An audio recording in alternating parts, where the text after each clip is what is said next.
Hey, what's up, everybody? This is Dr. Priya again to go over your second chapter, which is Spheres of Physical Activity Experience.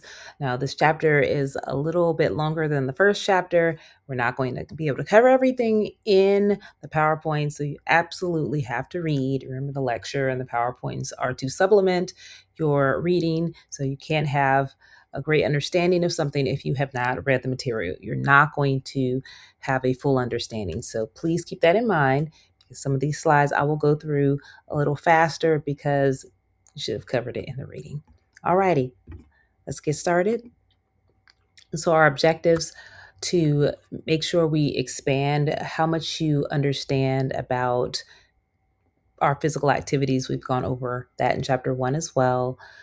Also, just get you thinking more about the different types of activities that you can do in different social settings and different professional settings with your own experiences as well, and how they mesh in and out of the different spheres. Also, we'll look at introducing you to some of the benefits and the limitations on what your activity can do, because you can do a lot more at 20 than you can at 40, than you can at 60, than you can at 80. And that will be important to understand the lifespan of your movement.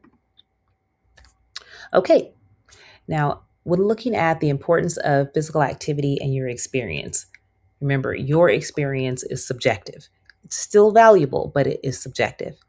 I want you to think about how often you actually do physical activity every day. Now, the recommended guidelines are 150 minutes per week of moderate to higher end physical activity or exercise. And most Americans don't get that. So, how much do you actually engage in physical activity each day? Maybe not just exercise, but other types of physical activity.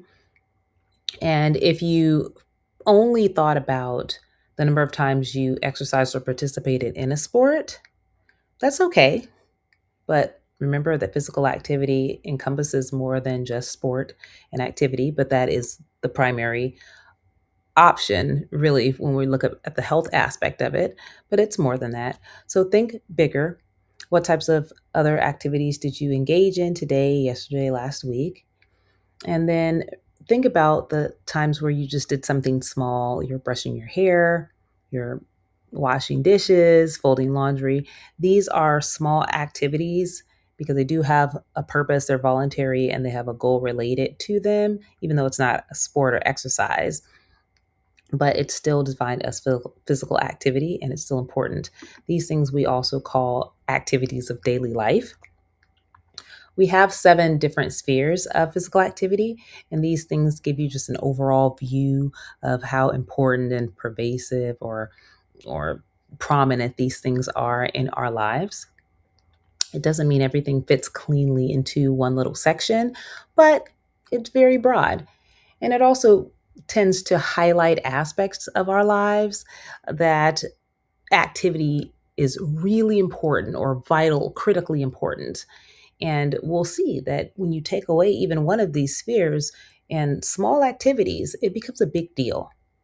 And something as simple as tying your shoe can become cumbersome if you've had a stroke or if you have broken a finger. These small activities that we do that have meaning, that give our lives a sense of ease so we can do other activities that are more complicated. When we lose the ability to do these small things, we start to realize how important our movement patterns and activities are. And some of these activities are going to go in and out of different spheres. That's pretty common. There's a ton of transfer of learning and interconnectedness across in kinesiology.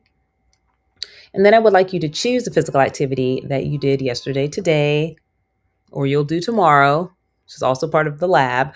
And what sphere could that be included in? Now, your lab is going to include you telling me what that is, kind of engaging someone else to help you record if you need to, and then showing me what that activity is and describing it a little bit more.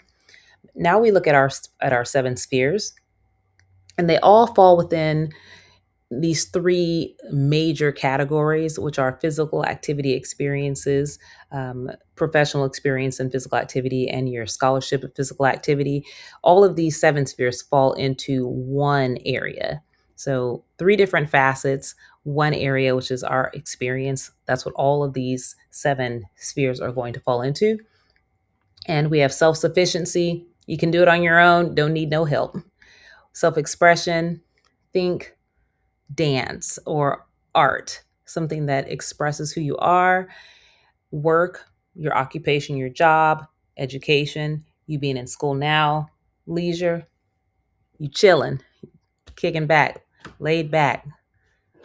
And then we talk about health, which is one of my personal favorites because if you have no health or poor health, you can do pretty much none of this other stuff.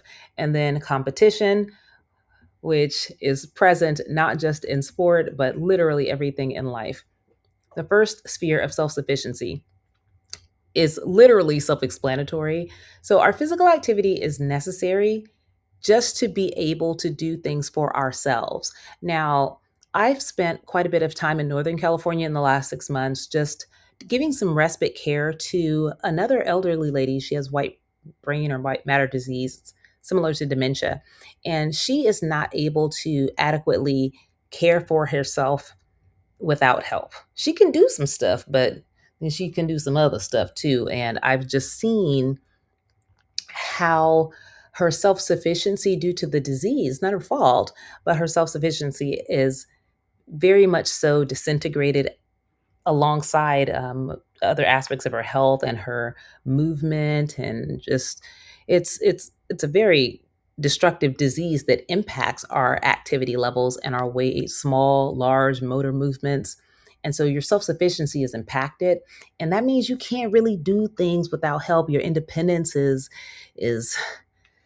kind of negatively impacted in a way to where you need help and you will not be able to function safely on your own, if at all.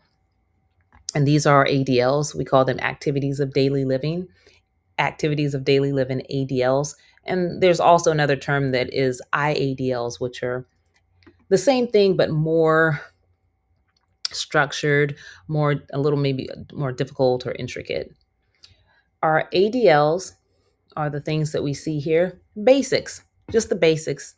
You should be able to do these things by yourself with ease or with very, very little accommodation in order to consider yourself to be able to live independently. And a lot of people can't, especially as they get older in life. And this is why understanding that kinesiology and health integration is very important. Now we come to our IADLs, which are ADLs, but on a higher level. And these are a little bit more strenuous, talking about housework, you know how to cook, at least prepare basic things for yourself, taking your medication without forgetting, grocery shopping, using the telephone, driving in your car, things that are required for you to be able to function in addition to just living independently, things that you need in order to kind of survive and have a life. You need to be able to eat.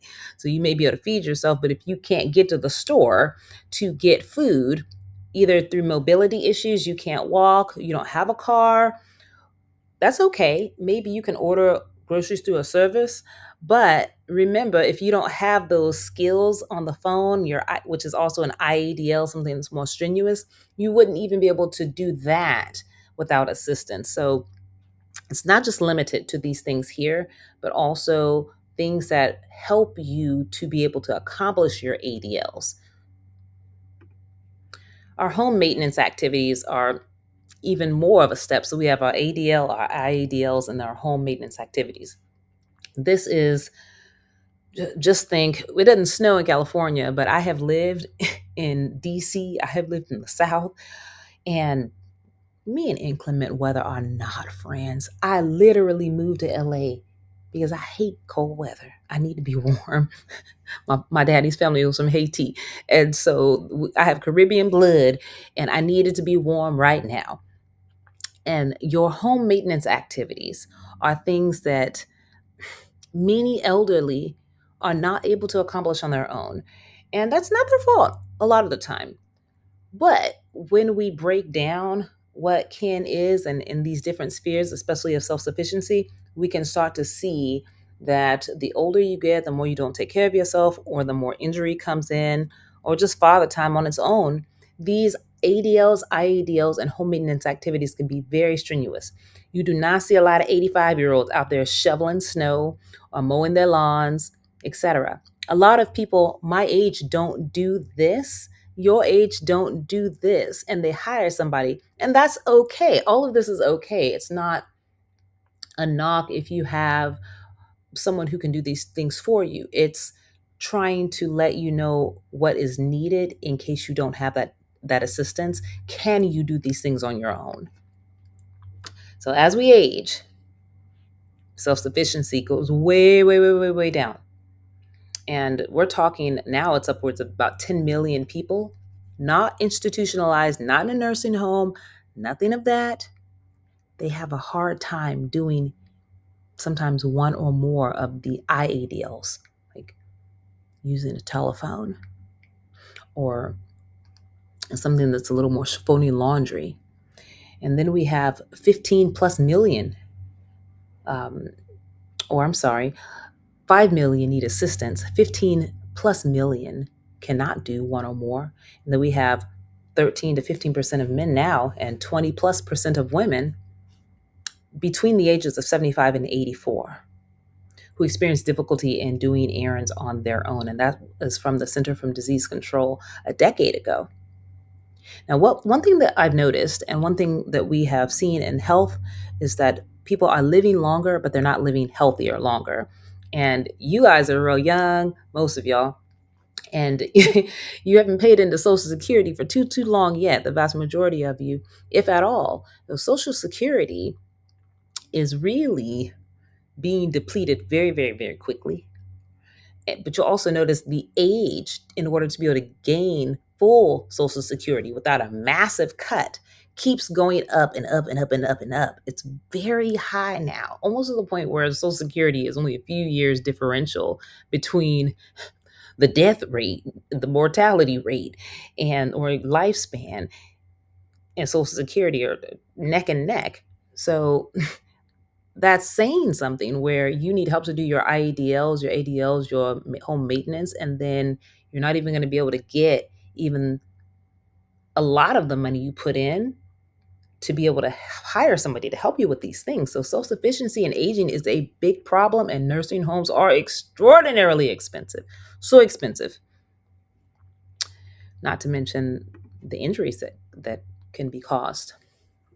So what does this mean for people who work in this field? Massive impact on our tax system, especially in California. Taxes out of control, out of control. I mean, you wake up, breathe, and that'll be $35. Okay. Gas is $1,000 per quarter teaspoon right now. They out of pocket, out of control with the gas prices. But yet we still see our tax system being used to help the elderly, which it should be. But as more and more people require this help because they're not as functional, then our taxes, the amount we may see a negative trend or positive trend in terms of how much is going up, negative for us because we got to pay it. All of these things are going to be impactful for us. So really, the healthier we are as people, as a community, as a nation, the cheaper it is really to live. So this is part of the struggle for kinesiologists and us. It's also a massive burden on the healthcare system. We're not even going to get on how much healthcare costs because it's completely out of pocket, it's out of control. And then just the researchers, we've looked and we're trying to find ways to help prevent or slow down aging, but nobody can stop father time. The best thing that you can do is be healthy before, during, and eat healthy as well. Make sure you move, you do the best you can, but nobody can stop aging. So the lower your quality of life is, the lower your self-sufficiency is as well. And the higher bills come, it's a vicious cycle. We know that increased physical activity is one of the best ways to help reverse some of our declines in our disabilities and inabilities to be able to do some of our IADLs, our ADLs, and home maintenance as well. Now, that's not all of them. When we say reverse functional declines, we mean things that are not in and of themselves degenerative. So if you have a degenerative condition, there's nothing you can do to keep that condition from degenerating. You can slow it down. But in general, movement helps us to keep our joints lubricated, our muscles strong, etc., and give us a little bit more self-sufficiency in life. And I'm going to go ahead and slide through this one because, of course, we have a lot of information to cover, and some of this can be, uh, you can read through this in the sidebars as well. Now, our second sphere, self expression, is a little bit easier. It's literally how you express yourself, make yourself known or publicized to everybody else. And we have a lot of that on social media now. But if you take into consideration your conversations and communications with other people, what were you doing? Some folks are they have to spirit fingers every time they talk. And some people are just general speakers, small amounts of hand movements. Other people are more animated. It really varies. But how does your movement pattern impact your self expression, how you communicate? It could be through conversation, it can also be through dance, it could be through writing. And we've even seen differences in handwriting based on people's moods. Lots of things that intersect with kin in the sphere of self expression that may not only be related to larger types of activities such as dance, but also art, performing arts, visual arts, things of that nature. What messages were you sending to other people through your intentional movements of your hands, face, your body? Body language is really big. We know that most communication is nonverbal. So your body language means a lot, your facial expressions. I'm definitely somebody who cannot hide facial expressions. You don't want to see me in some of these meetings because my face tells the entire story. It's always abundantly clear exactly how I feel because you're going to see it on my face. I'm not trying to hide nothing. Our gestures, and I know a couple of these people miss on the test. There's a big difference. I don't want to say big difference. There is a large amount of people who miss the differences between gestures and emblems on the test. So there are some significant differences, even if they are small differences. Our gestures are intentional, purposeful. They communicate information to other people and they kind of replace a word. Think sign language. That would be a great example of gestures, even though it is its own language. They also have different variances with cultures and age, etc. But it's very intentional. It's meant to replace words and it is very directed. Versus an emblem, it does convey information and it can be directly translated. Okay, directly translated. So a gesture is not necessarily as it's a direct motion, but it may not necessarily directly be translated to word for word, for lack of a better term, or words. There is a translation, and it can be hopefully translated almost word for word between different languages sometimes. That's what more of an emblem would be, but a gesture would be something that will replace words, but not necessarily exactly what you're saying, maybe a general idea. And then our illustrators are complementary. They can indicate kind of how you feel, your tone. Um, they are also very important because the way that you feel, the way that you convey information can change how people receive it. So your illustrators become extremely important because if those are off or someone receives it wrong, even if you didn't mean it, then you can lose all of the meaning for your gestures, emblems, and other communication, verbal and nonverbal as well. Your regulators guide the flow of conversation. You guys can look through your textbook to get specific examples of all of these. But I will tell you that these four aspects, especially gestures and emblems, are oftentimes confused on the test. And I would hate you guys to miss all four of these, and then be frustrated when you kind of continue on in the test because you don't know if you just missed four questions in a row. So please make sure you know those things. Of course, there are differences culturally, between different genders as well, between different ages. These things are not universal all the time. Sometimes they are, sometimes there's universal meanings. I think if somebody flips you the bird in traffic, we know exactly what that means, okay? That, even though there's cultural differences in America, I think we all can understand that we know what this person meant when they flipped you the bird. So don't cut nobody off or try to be as polite as possible so you don't get as many of those on the road. And let's move on a little bit, and we'll leave these, the style of walking, for the sidebar as well. You guys can read about that in your book a little bit more. But the bottom line is the way that you walk, talk, the tone, your inflection of voice all represent something about you, and it's important to be able to make sure that you're communicating exactly what you want other people to receive. Now, when we talk about the sphere of work, okay, the sphere of work is, I'm going to work. It's my occupation.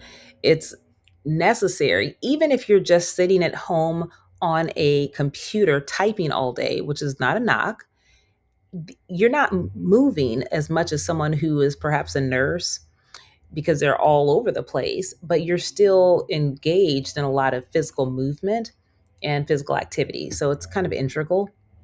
And what we try to do is be efficient and effective as much as possible in these movements, whether they're small motor skills or large motor skills or a combination. Now, technology has is a blessing and a curse because it has allowed for us to be able to really expand our work. It has also allowed for injuries as a result of technology to take place, such as carpal tunnel syndrome. We have something called cell phone neck, folks that do this all day on their cell phone thumb. And important that we understand that even when we're using these technologies and work, our movement patterns are still impacted by that, and they can be negatively impacted if we don't find a way to mitigate and neutralize the damage that we're doing at work. Even though technology is a great thing, be cognizant that even too much of a good thing can be harmful. Now, what kinds of physical activity are you required to do at your job if you have one? If you don't have one, think about the activity that you will be required to do if you had a job. All the jobs that you've had, babysitting, Burger King, whatever it was, what have you been able to do? And just think about the many different types of tasks. Maybe you were at a desk, maybe you were running, you were typing, you were filing, you were making copies for someone, you were mowing the lawn, you were bagging up leaves, all of these things. How might your health have benefited from additional activity? So, one thing we've noticed is that as people get older, they tend to gain weight. And why is it the kids and 18, 25 year olds looking real good? And then as soon as you get to 30 plus, oh, when I turned 30, my metabolism just dropped off. Hmm, that's not really how science works. So usually what happens is as we become more set in our careers and our lives kind of slow down and we get some structure to it, we figured out what we want to do, then our movement patterns stabilize and we stop moving as much. It becomes easier. We're not running helter skelter everywhere. We've kind of maybe got some help. And so as we stop moving, our metabolism goes down. Because I know plenty of 45-year-olds who can outrun, out sprint, out jump, out exercise a 20-year-old. So as we stop moving, our metabolism goes down and our health also will go down as well. So whether you are doing activity at your job, which doesn't count as exercise, by the way, and that's a totally separate part, but whether or not you're moving at your job or you're moving at home, elsewhere, all that movement still positively impacts your health from a health perspective, but you can also have some detriments if you're not protecting aspects of your health, such as your posture and your nerves and your angles and things like that. So the additional movement is usually beneficial to you as long as you're not doing anything to negate that.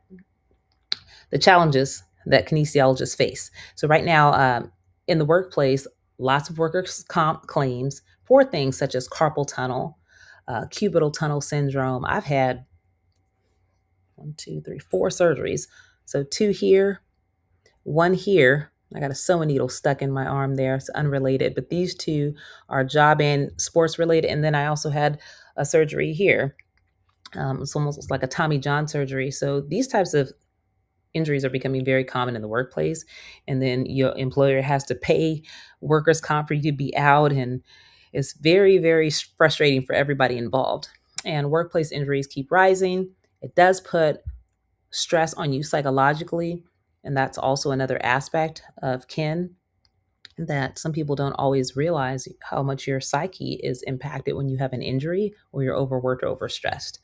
And that's why ergonomic methods of work, such as your rising desks, your standing desks that go up or down, your monitors that turn, your keyboards that are split. You have different types of mice that allow you to navigate on your screens easier. We didn't have all this technology back when I was in school, and most of us have injuries associated with our use of this or up and coming technology as it was back in the day. Now y'all have no excuse. There's so much more that you can do to protect yourself with the technology than we had.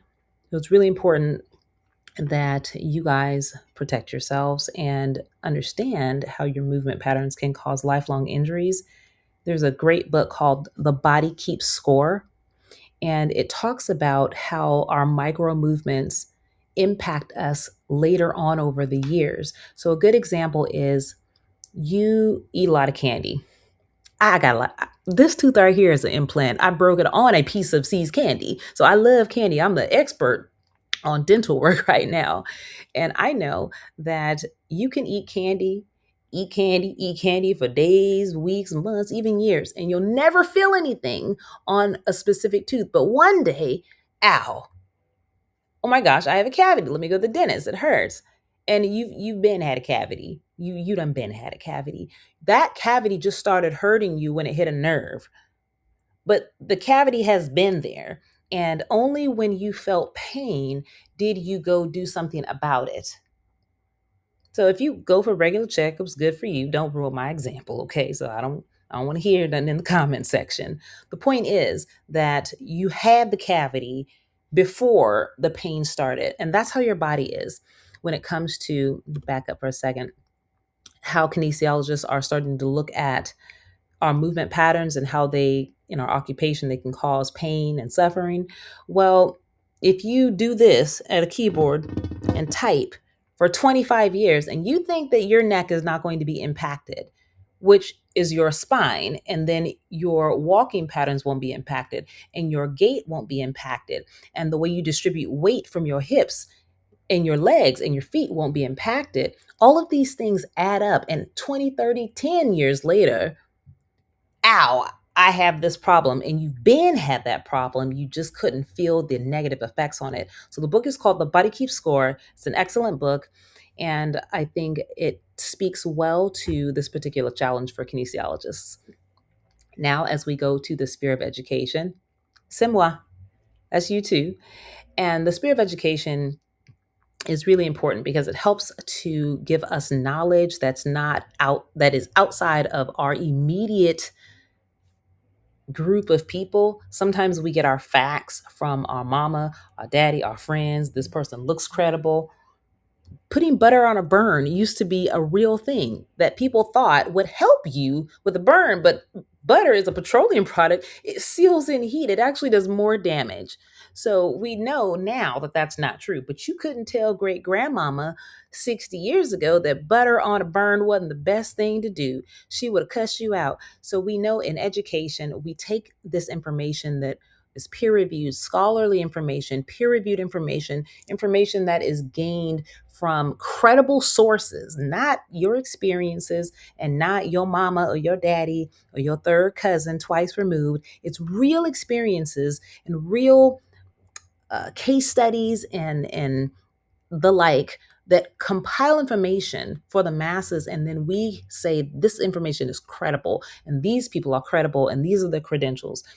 So in most of our education programs, we look at behavior patterns, okay, physical activity patterns, and that's very important to all our forms of education. Of course, handwriting, just your penmanship, calculator use, I mean, turning a page in a book, exercising, all sorts of things. It's really, really important.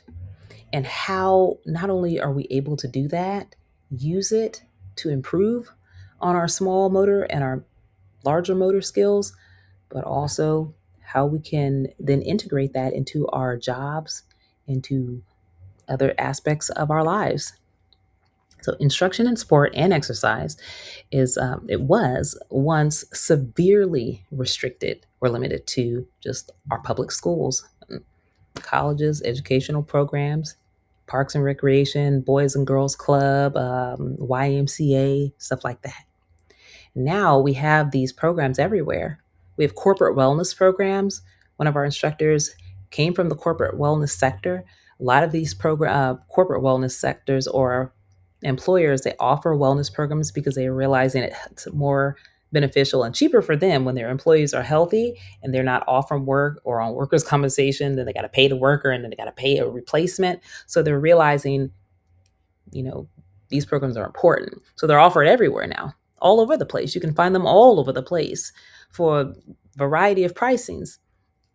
And they're really sought out by people, adults, more than in the past and through media, through instruction, things like that.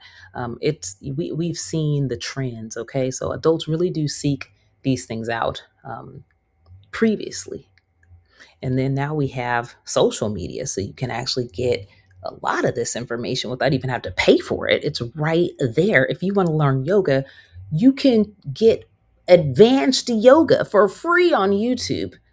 So there's no excuse now. Now we do have interests in healthy living through sport and exercise because we've noticed that your career can be extended the healthier you are. That's also important. It becomes an integral part in our sports and athletic training as well, injury prevention with nutritional aspects. And then corporate managers, we've talked about that and how it's really more beneficial to them. So they'll give you a little bonus too if you're healthy, but they're doing it for them. Nevertheless, it's still an excellent program if you have a work sponsored program that incorporates wellness. And sometimes you get a discount on your health insurance too. And then we'll ask yourself some of these questions, and where do you really see physical activity, especially when we talk about those fine motor skills? Where do you see those the most? I think maybe musician. Where do you see some of the larger motor skills used? Maybe your PTs, physical therapy, occupational therapy. How do you see it at home? How do you see it at school? Looking at children learning how to feed themselves versus an adult who has rheumatoid arthritis trying to feed themselves. You notice similarities. One is learning, one has degenerated, but sometimes it looks similar. And so think about that as you tend to view instruction. And then we have some objectives of the public school systems and physical education programs. Now, I'm starting to realize that not every single state has the standards that California does. So we had to have 2 years of PE. Even back in the 90s, we had to have that. And that's not the case. And we also see how it's getting unhealthier and unhealthier and unhealthier in the United States. We have massive amounts of heart disease, diabetes, all kind of stuff because schools are not really serious. And there's still this negative trend that it's just PE. But again, most of the just PE people that I have been associated with do not have these lifestyle related disease related to obesity and type 2 diabetes and stroke and heart disease, stuff like that. So just PE seems like we're doing all right in the end. But physical ed is a part of the US system where we kind of think the healthier citizens are going to be healthier. They're going to produce more, do more, live better, help us to be a more interactive society, codependent society that thrives upon each other. So physical education really it was equivalent to class gym or PE. It was highly influential, especially during the world wars. Well, that's part of the history of Ken, where we need our soldiers to be healthy, so maybe we should train them in school too. And then there's the aspect of muscular Christianity, which is part of the spiritual aspect we'll get to later. But people are realizing that maybe we should start educating our kids and our women as well to be healthy earlier on. And so that's how it kind of got into the school systems a little bit. And then so many societal aspects that we have influence our PE. I had to take folk dancing. And I really liked it. I learned how to square dance when I was in middle school. We played badminton, tennis. We learned a gamut of sports. And that is influenced though by your community and by your social structures and your other societal forces in your own neighborhoods and communities and school districts. So that's why you have better programs in some areas and poor programs in others. All right, I'm going to kind of speed through this one just because we need to get through some of these other slides a little bit more. And so for teaching phys ed, we have poor fitness and sedentary levels widespread throughout the United States. It's getting worse. Screen time, the more technology is integrated into your life, statistically, the worse your health becomes, and it doesn't tend to reverse. And there's not a lot of programs, there aren't a lot of programs that specifically target how to turn off screen time and turn on physical activity time. COVID kind of forced us to do some of this because we were inside so much that even being inside and playing video games for 15 hours began to be monotonous. So people wanted to go outside, and that screen time was mitigated by a boring, monotonous walk would now outweigh a video game. But as we come back into a post COVID workforce and lifestyle, that screen time has continuously gone up and activity levels have gone down.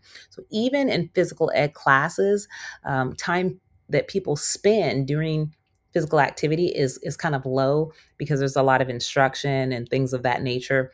And this is why, especially when I was teaching, we were told and instructed and trained to give small amounts of instruction, but tie instruction in with actual movement at the same time. So you have people dressing on the front end and the back end. It's about 15 minutes in transition time. And then you have to take roll and stuff like that. And so now it's another 5 minutes. You got to give instructions another 5 minutes. And now we're already at 25 minutes in a 50-minute class because 15 minutes is 7 on the front and back end for dressing. 5, so that's already 15, 5 for instruction.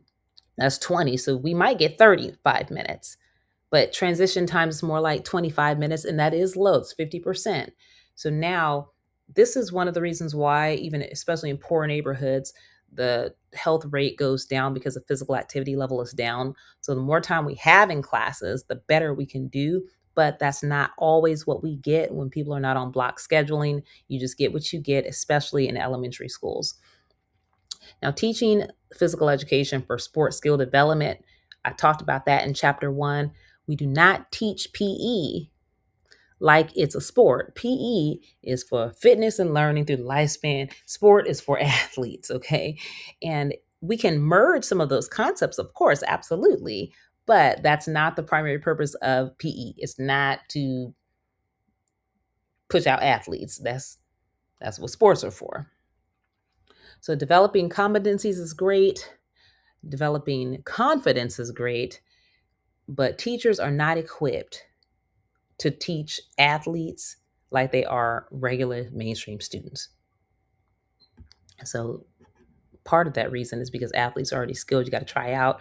And in PE, depending on the school, you might not have it every day. But small competencies, especially when you're learning certain K through, I would say, third grade, you really need to have PE more than once or twice a week, which is what we ended up having when I was a student. It's not sufficient. Okay, so we're moving through, probably about another 10 or 12 minutes here. The sphere of leisure. We chilling. We chilling. I'm laid back. Okay, feet up on a boat, on a yacht somewhere. I'm skydiving somewhere. We're chilling. This is relaxation, free time. We are not bothered. Okay, and leisure is something that is, you do it for enjoyment, satisfaction, relaxation. It's not for health purposes. It's not for, I'm trying to get into this dress. It's, I'm chilling. I'm having a good time. And it also plays into our mind body concepts of wellness as well, such as Tai Chi, yoga, things of that nature. It's not a leisure activity, but some of the concepts can be interrelated because leisure is promotes relaxation, and so do mind body exercises such as Tai Chi, yoga, and Pilates. All classes that I don't teach, but I need to teach all of them because I tend to be high stress sometimes, and those things do promote a general sense of wellness and calm. And that's what leisure activities are supposed to do. All righty. So we chilling. We're not working out a lot of muscles. We chilling. Maybe the only muscles you working are walking from the couch to the refrigerator. And then physical activity as a leisure activity. Think sports watching, sports betting.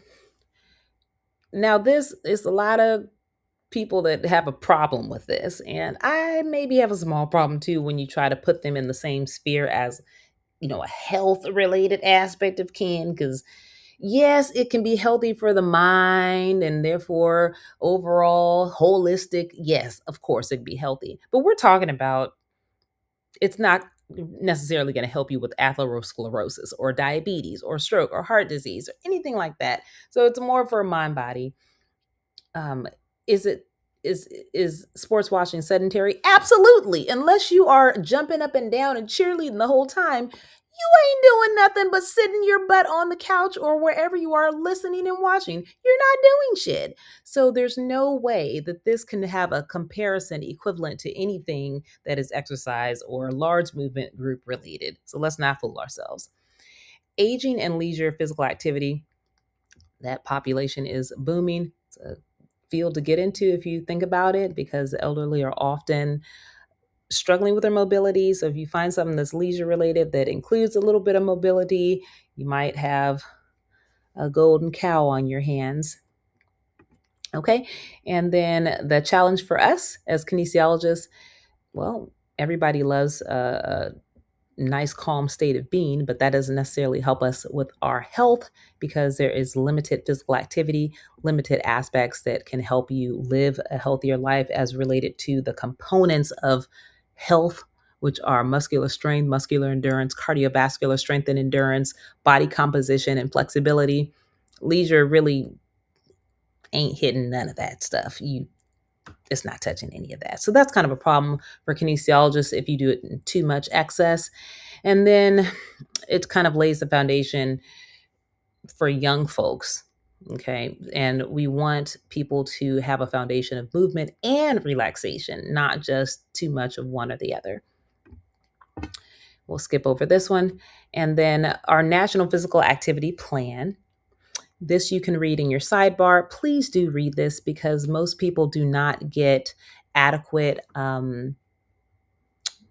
physical activity, which is 150 minutes per day as per the CDC. Most people are not getting that, which is why the United States has such a high rate of cardiovascular disease. So just read that part and apply. We have two more to go. And now we go to our sphere of health, which is one of my favorites because you can't do a lot of this other stuff if you're not healthy. And this sphere has a really big relationship between how we move and what our health is. As we move less, our health becomes or declines. As we move more, our health tends to increase for the better.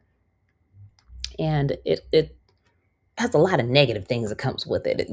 Poor body movement, more pain, more costs, more dependency on someone else to help us with our IADLs and ADLs. Lots of money problems because medical bills are still one of the top, if not the top reason why people file for bankruptcy. So even if you have insurance, it's still expensive. There are so many negative things that are associated with a lack of movement, even if you're not old. Think your body just clamming up on you, losing flexibility and tearing muscles just doing regular things. So, one of the challenges is the failure to make physical activity a part of our daily lives has led to a health crisis of critical proportions. And I read that word for word for a reason. Critical proportions means exactly what it says, critical proportions. This is something that needs immediate attention. It has to be a part of our lives. Even if you're not exercising, you still got to get up and move around. Just go for a little walk, maybe go walk the dog. That may not be an exercise prescription, but it's just something you can do to keep your body moving so it doesn't tighten up on you, so you don't lose muscle mass, so you continuously have stress. Stress on your bones. It's the good stress that helps your bones to not degenerate, especially women, as we are more prone to osteoporosis as we get older. So these are things that is a challenge. And now, once you get older and you haven't done anything, we want an immediate fix when you ain't done shit in the last 15 years in order to help yourself not have arthritis, not have degenerative disc disease that's not related to an injury, not have type 2 diabetes, not have an risk for heart disease or stroke at a young age, not be at a higher risk for cancer. So kinesiologists struggle with this because there's so much you can do to prevent it. Most lifestyle related diseases are in large part preventable for most people, barring our outliers, okay? So physical activity professionals, we trying to get y'all going and moving, especially for people who are already at risk. So once you're already hurting or overweight or you're eating poorly or something is bothering you, you're less likely to now try and fix it because it hurts. And so we want to sit down because it feels better. When really sitting down exasperates the problem. So we have to be able to move in order to have health.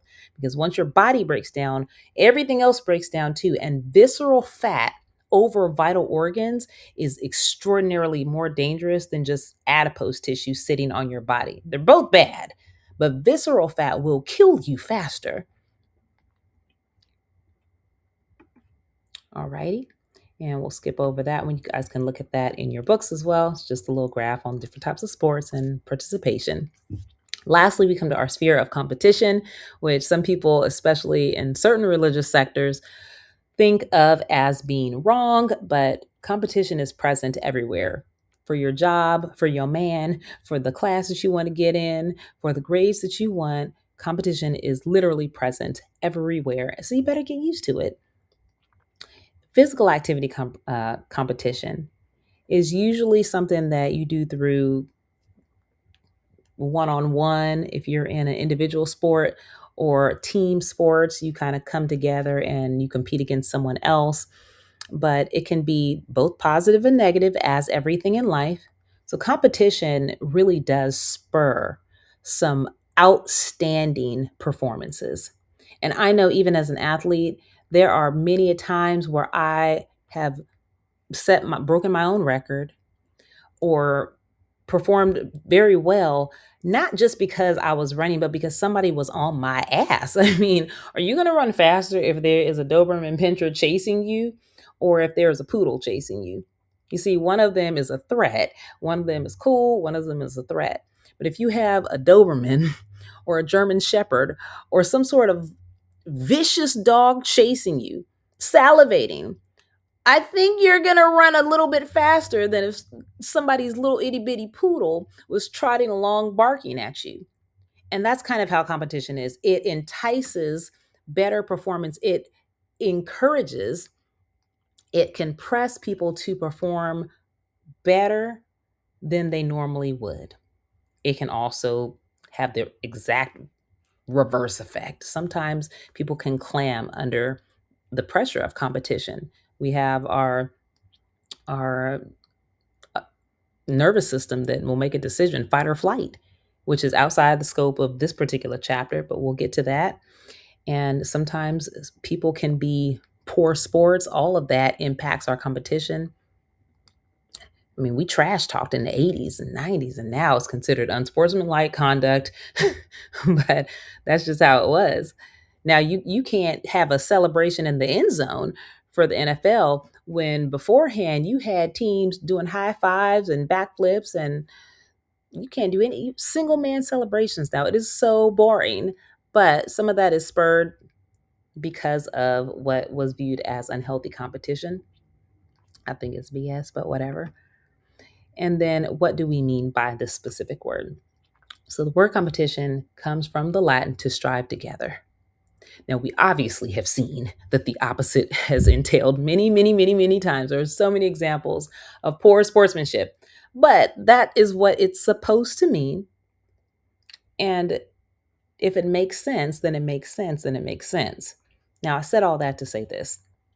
Just because someone we have a concrete definition does not mean that people abide by that.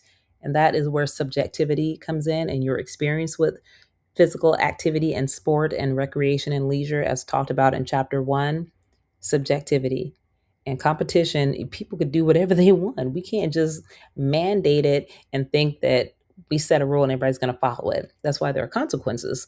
So keep in mind that competition is meant to be striving together, but sometimes it can mean striving together to do something trifling. And we see that a lot too with all kind of horrible structured concerted efforts of striving together in a negative fashion with teams, individuals, and coaches, and even whole sporting programs that have been put on probation in the NCAA, JUCO, NAIA, USCAA, athletes that have been suspended or removed from teams.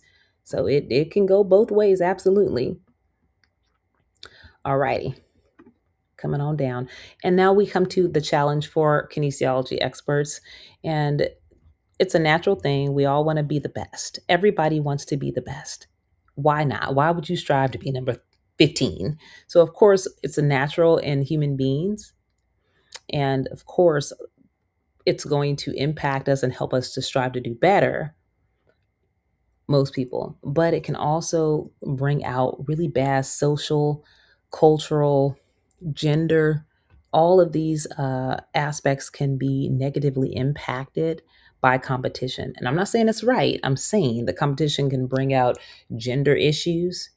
Um, we see that now, even when it comes to transgenders in sports. I'm not going to even get on that topic because I could stay all day and I don't want to get no emails. Okay. Please miss me with all that. Okay. This is straight biology. And there are issues with competition between people who, even if you are tran- uh, transitioning, then you still cannot decrease the size of your heart or lungs or your bone density, muscle mass, and stuff like that. Is you can't really negate it out. So it's a lot of arguments from a social perspective and a psychological, cultural perspective, and then you have your hard sciences. So it's one against the other, and which one is more prominent. And sometimes that changes based on where we are. California is very blue. Other southern states do not feel similar, and so that is part of a competitive model as well as a health model and biological components because we see that a lot. So I had to throw that in there. That's not in the book, but I'm always going to put it in because it's important that you are understanding what's happening now and how to deal with it. Even in high school sports, this competition is it's becoming more negative because sometimes the ladies are losing because you get to run as what you identify as, and that is a separate component than biology, even if you're transitioning. So the NCAA has rules on it. They've removed people's records that they have made in swimming and other sports. They have rolled some things back and rolled some things forward. It's never going to be easy, but it is a big challenge for kinesiology experts, a big challenge for coaches, and it does impact more negatively on the women's side than the men's side, because you don't see women going from transitioning to men's sports and then doing well, because the biology is a lot different. So that's one aspect that's a big challenge. And also, it can express itself just in how people speak and talk. It can become violent. This is regardless of gender, regardless of age. It can become a challenge for even the parents. Sometimes the parents are the worst ones. The kids are all right. The parents act crazy. They want their kid to win. Helicopter parents. And many more areas. It can be good and bad. It can foster a community. It can be great. It can have beautiful aspects. I've seen sports bring together people, help folks with language barriers. I have seen just amazing things. And I've also seen the exact opposite, because I have worked in sports literally my entire life. So, as we said, winning can take a far backseat, a long backseat to good sporting behavior. So make sure you read that sidebar. Think about positive examples that you have been a part of, or that you have seen or witnessed, and other times the negative aspects that you have seen or witnessed, and what your reaction was, what you think about it. Put that in, add all these into the discussion posts or your labs, or try to find a way to integrate these in with peer reviewed evidence. Remember, your opinion is important, but it is your opinion. So I need some facts. And then, how are you impacted by your activity experiences? So I, as a junior high school phys ed teacher and coach, we had girls, these folks was cruel.